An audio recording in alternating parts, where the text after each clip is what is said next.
The Book of Revelation, Part 66b.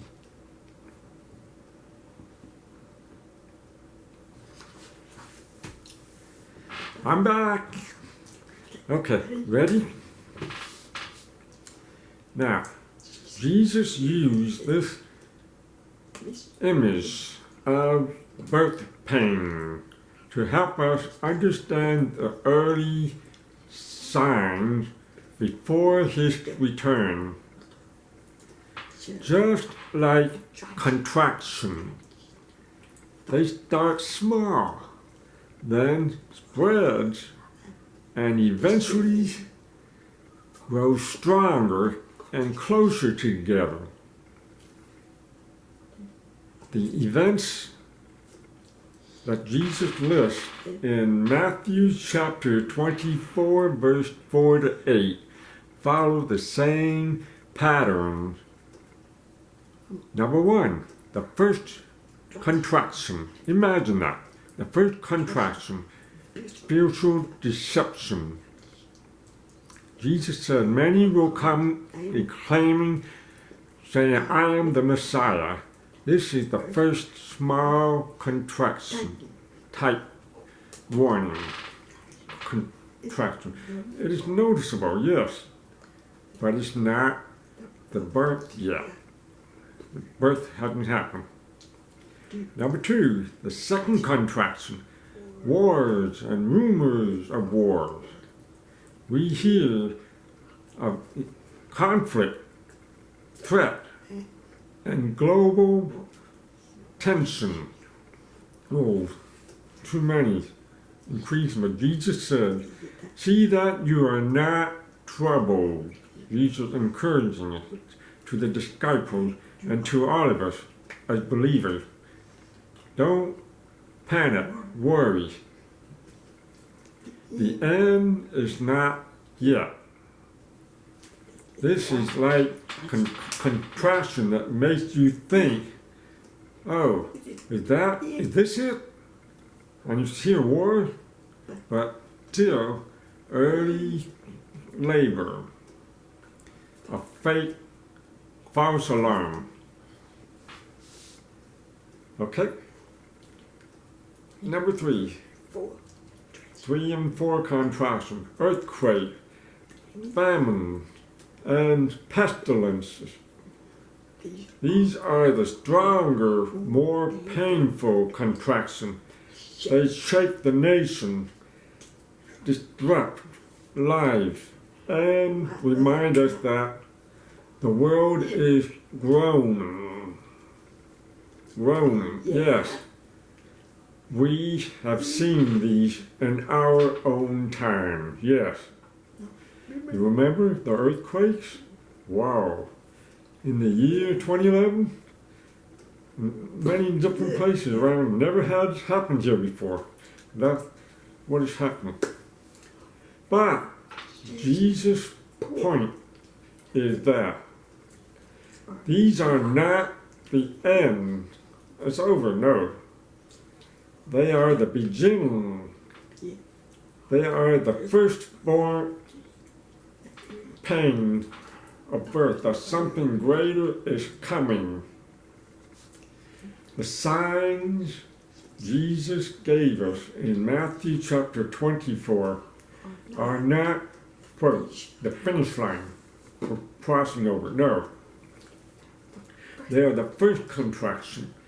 They remind us that the world is what? Moving toward his return.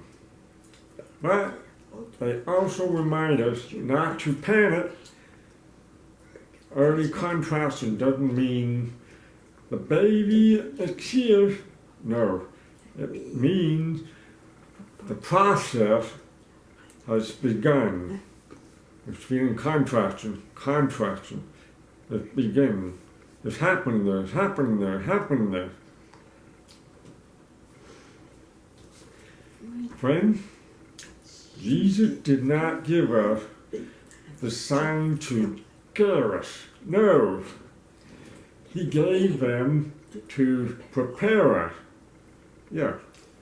just like a mother felt those first contractions and knows something is coming, beginning to happen. We look forward at deception, wars, earthquakes, famine, and understand this world is entering a labor, beginning of sorrow. But early contractions are not finally delivered. They are the beginning of sorrow, the first birth pain, the gentle shaking that says, stay awake, get ready, some things are coming. Now, why? It's because once the tribulation hour begins, it will get worse. Yeah. Jesus wants us to be alert, not afraid, hopeful, not shaken, watching, not worried. Are you with me so far about this? Great. Now we move on to Revelation chapter 9. Chapter 9 includes the lengthy parts of Scripture covering the trumpet judgment, 5 and 6. We will investigate both in detail. Let's read Revelation chapter 9, verse 1. The fifth trumpet brings the first terror, the locust from the bottomless pit. Okay, now I'm reading verse 1. Then the fifth angel sounded his trumpet, and I saw a star, that is an angel being, that has fallen from the heaven to the earth, and the keys of the bottomless pit, abyss, that's what it is, was given to him, the star angel. Now, the star John sees a male personage is without a doubt the devil himself, known as Satan. The Greek tense in verse 1 is not fall, present tense, no, but fallen, in past tense. Isaiah described this fall in chapter 14, verse 12 through 14. I'm going to sign this verse. How you have fallen from the heaven, you star of the morning, son of the dawn. You have been cut down to earth, meaning kicked out.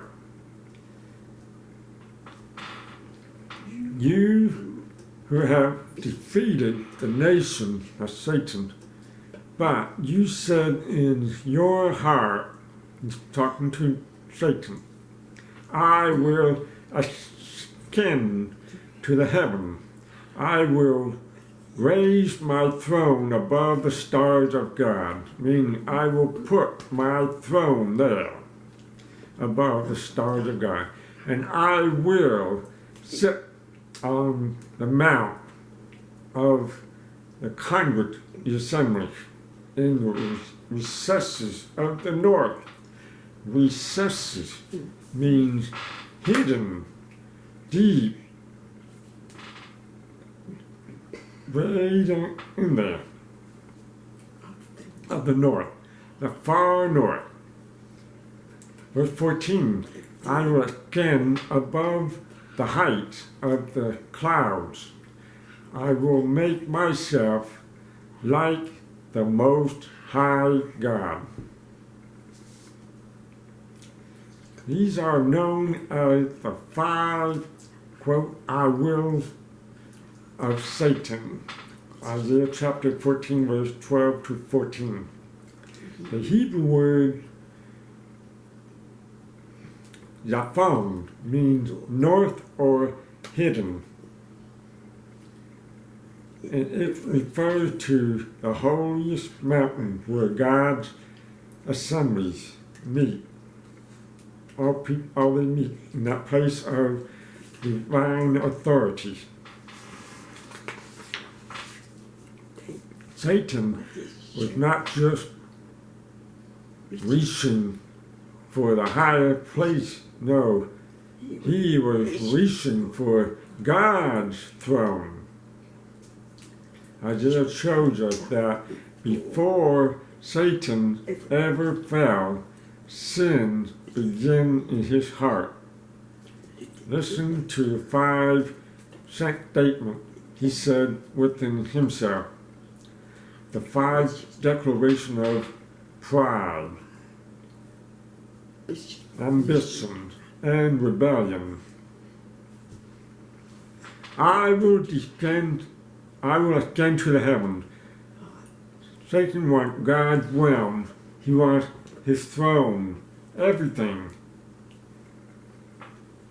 I will put my throne above the God's stars.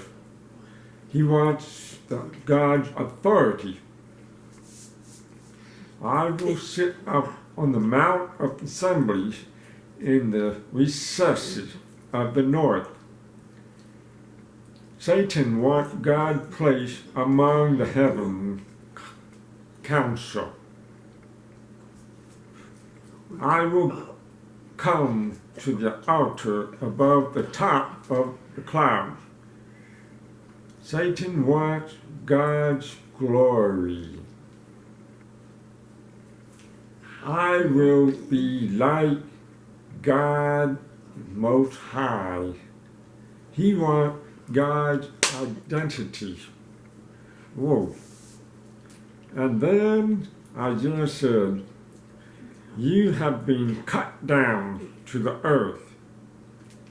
That is not a poetic language. That is judgment. God cast him out, kicked him out. The pride always leads downward.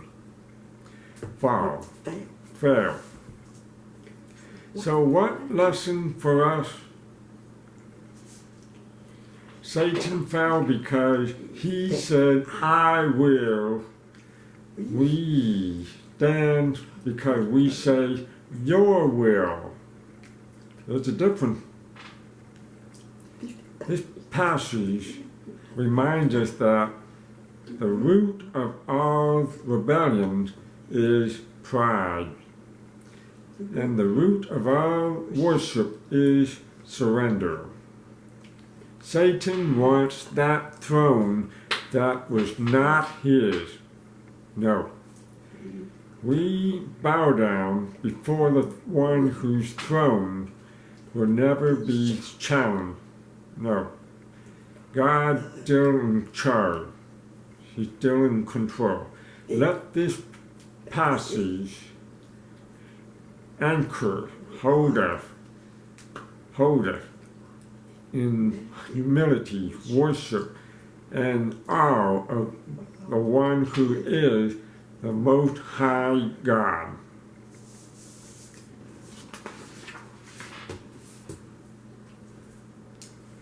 Now Satan wanted to be co-equal with God. Why? It's because Satan said, I will be like the Most High.